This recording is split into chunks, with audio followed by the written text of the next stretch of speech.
Good afternoon again. Welcome to another episode of Spilling Tea. I'm your host, Tiffany Daniels. We'll get to the JRC in a moment, but first the disclaimers and the trigger warnings. If you're unfamiliar with the Stop the Shocks campaign or the campaign against the troubled teen industry, you're going to find links there in the description box. We have Autistic Hoya's massive archive on the subject where we get the bulk of our material in regards to the JRC for this channel. We have Neuroclastic's article where they interviewed over 800 ABA professionals in regards to the JRC's so-called behavior modification program, the very same one that JRC threatened to sue them over nonetheless if they didn't remove it from their website. Obviously, Neuroclastic didn't do that. Please read the article and share it. We got a link to Neuroclastic's GoFundMe as well in case the JRC sees through with their threat, because unlike the JRC, we do not have access to unlimited funding. Trigger warnings when we discuss places like the Judge Rotenberg Educational Center or Agape Boarding School for Boys. You're going to hear vivid descriptions of and catch clips of surveillance footage of people with mental health issues and disabled people being tortured and abused. If you got young children present, please utilize the headphones. Also, this channel is marked not for kids for a reason. We use profanity and speak on dark subjects. If your child's 16 and younger and watching this, parental supervision is advised.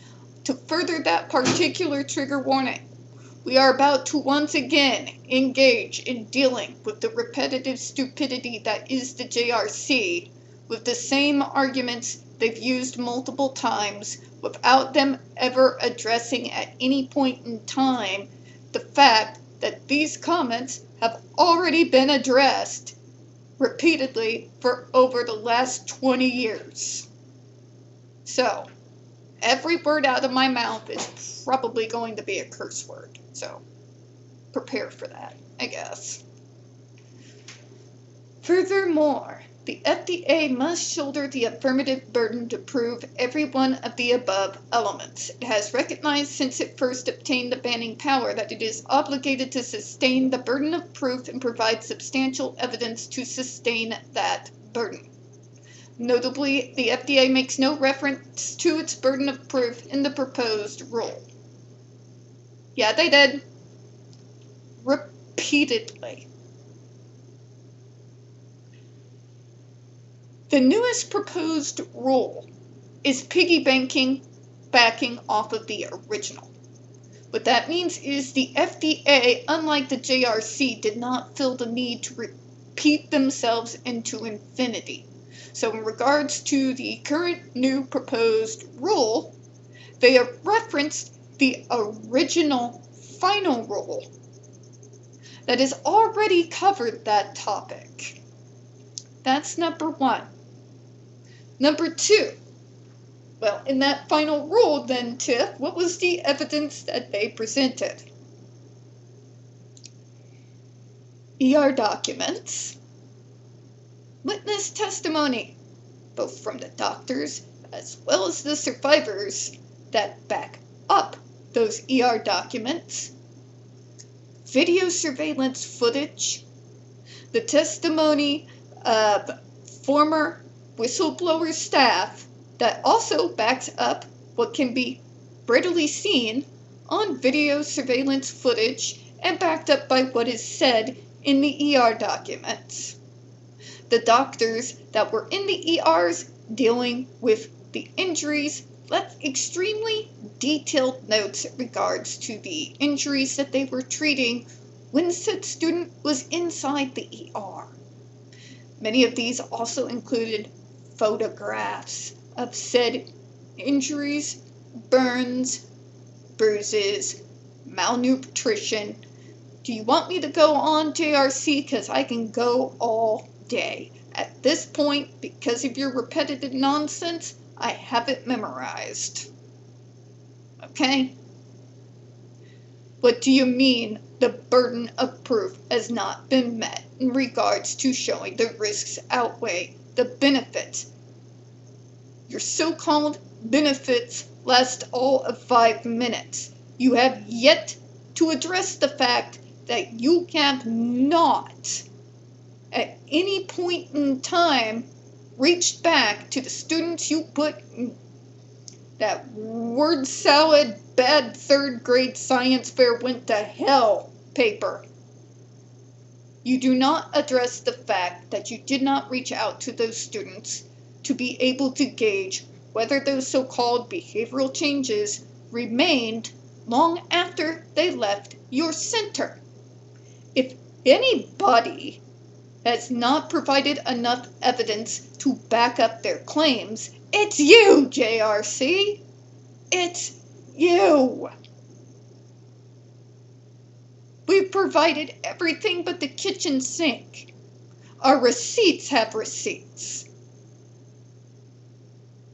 Again, I will say, what the hell else do you need? Okay? The reason why the JRC keeps saying this crap, it's saying but that they haven't proved the burden yet, is because the FDA is not siding with them. That's really what it is at the end of the day. The JRC has it in their heads, somehow, God knows why, that if someone examines all the evidence, they're going to side with the JRC. The level of entitlement and just utter Kool-Aid drinking batshit insanity continues to blow my mind in spite of the fact that I have read the same comments from the JRC for 20 fucking years. Each time I reread it, because they only seem to know how to hit copy and paste, and never addressing the fact that the FDA has already answered these comments in detail. Why do they have to keep repeating themselves just because you all do? Here we are. So JRC, let me ask you a question. If ER documents, video surveillance footage, survivor testimony backed up by the doctors who wrote the ER documents and took the ER photos, and whistleblower staff and your own video surveillance footage is not what you would consider enough proof to sustain that burden, what would be substantial evidence that you people would accept? What would that look like, JRC?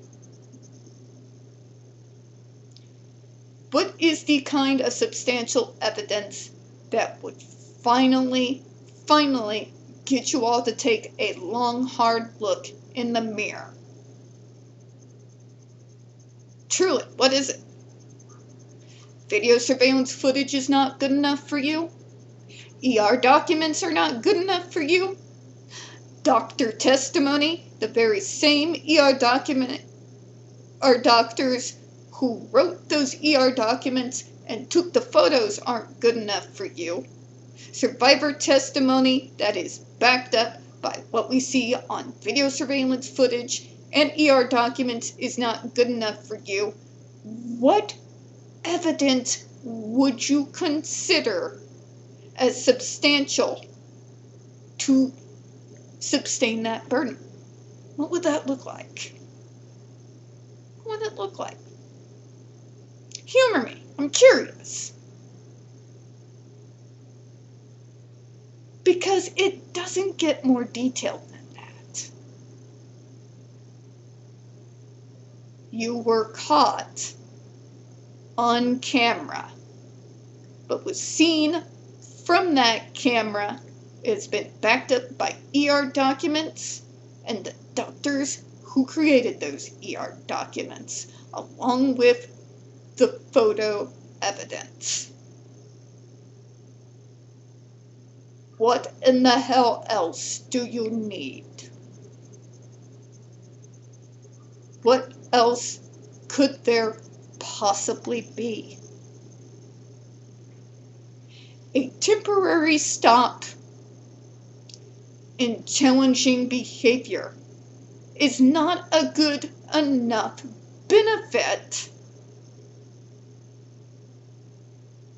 to weigh more heavily than the risks, the torture, and the unbridled abuse of disabled kids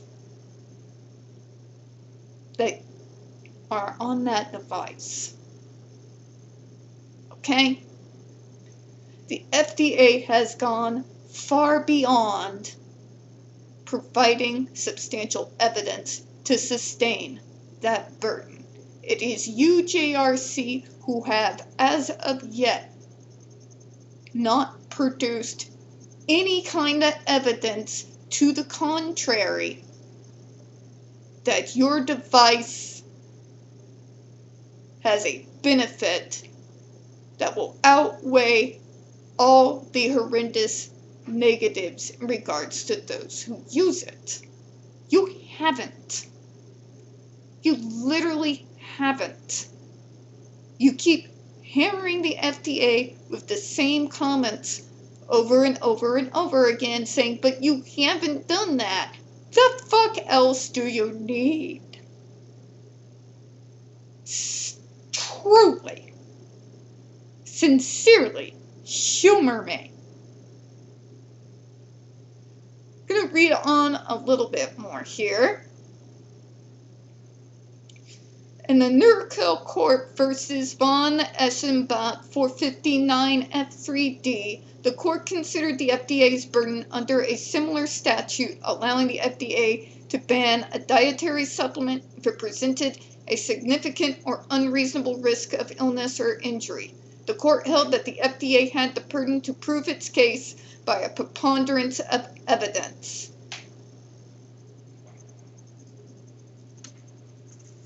So that kind of ends that paragraph, but I'm going to say it again. Guys, click on that Autistic Hoya's archive. Just click on it. All the evidence is there. It's extremely well organized, and Lydia Brown updates it religiously. Religiously. Okay?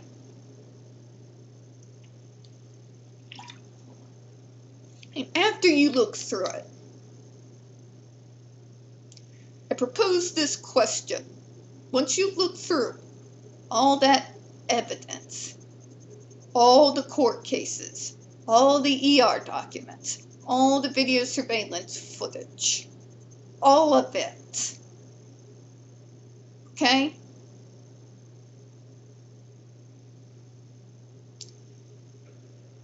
Why would anyone look at all that evidence and continue to say that the substantious risk has not been proven? Because if you're saying that and you're a true Kool-Aid drinker, you need to dump the rest of that Kool-Aid, because I'm pretty sure crack is in there. Just saying. Okay? Before we finish off, there's a little note right underneath here on page 16 that we're going to go over real quick, just so I can clarify the JRC on a few things and assist them with their confusion. For example, FDA claims these studies the JRC conducted have had inadequate controls or suffer from significant limitations. Again, the longevity in regards to the changes that we referred back to, right? Because there was no follow-up with those kids after they left the center, we have no idea if the supposed behavioral changes that were positive and good remained after they left the center or not. The JRC has no data to show us in regards to what are the long-reaching so-called benefits of putting kids on this human shock collar. Okay? Most clinical studies that have to do with ABA, which, let's face it, has its own problems. We will, at some point, God willing, go over it in detail one day. But at the very least, when they do their case studies, there's follow-up going 5, 10, 15, 20, 25, 30. Okay? I know. Redland. The JRC has none of it. Literally none of it. They also do not provide any detail in regards to the rest of the overall treatment program that student is on with the JRC. Since they only harp on the GED, we have no way of knowing whether or not it was the rest of the overall program that provided for those so-called positive changes, or if it was the GED device, which means the clinical paper that they put forward is actually worth less than the toilet paper that I use to wipe my ass, because at least that serves a function. Sorry to get so crude. But yeah, let me continue here. Okay, back to this little note here. Claiming the alleged limited data regarding the effects of ESDs for SIB or AB are inadequate to demonstrate that ESDs are effective for durable behavior conditioning without explaining its use of durable in this context. How stupid are you, JRC? If you cannot garner exactly what they meant by durable behavior conditioning, then you certainly have no business trying to have and run a residential school or teaching anyone anything. But I'm going to be nice and I'm going to clear it up for you all. Alright, we're going to clear it up for you. Inadequate to demonstrate ESDs are effective for durable behavior conditioning. What they are saying here is exactly what I was just saying a moment ago. That means in your so-called bad acid trip of a so-called clinical study, there was no follow-up for after when they left the JRC. Why would the JRC need follow-up? Well, I'm glad you asked that. What they mean by durable behavior conditioning is literally the longevity of the so-called positive behavioral changes that came with being on the GED device. So that means after they've left the JRC and they are no longer on the GED device, 6 months, year, 5, 10, you get the point. Can they, through the means of follow-up, be able to prove that the so-called progressive changes produced due to them wearing the GED device were long-lasting positive behavioral changes? After they were off the GED device, did those changes remain? Or did they behavioral issues come out again afterwards? That's what they're asking, JRC. Are you able to prove that those students that you put on the GED device after they leave your center and are no longer on that device, are you able to prove those positive behavioral changes? Are you able to prove the so-called better quality of life after they've left your center years on down the road? That is what the FDA is asking you for. That is what your so-called clinical study did not provide. Okay? Should be pretty simple. When you're dealing something as insane as the GED device, something designed to cause us intense physical pain. Your words, not ours. In order for us to say that the benefits by far outweigh the negatives, we need to see that the positive behavioral changes that you all sing with your whole chest remain with the students long after they left the JRC. That is what the FDA is talking about. That is what is very noticeably missing from your so-called clinical study paper, among other things. It's not that difficult to understand. If you are actually that stupid, again, you have no business whatsoever being a teacher, let alone being in charge of a residential school and overall treatment program. And what it's better is I know that you know, JRC, exactly what they were after. Because after using that terminology in the original final rule, they painstakingly and completely defined that for you. Okay? We're going to go ahead and we're going to close out on that one, folks. We don't get very many views on this channel. And the few we do tend to get removed from time to time. So, folks, please don't forget to hit the like button, hit subscribe. Please don't forget to hit the comments. I appreciate your time. As always, folks, we here at Spilling Tea do hope you have a good one. I'll see you all later. Bye-bye, everyone.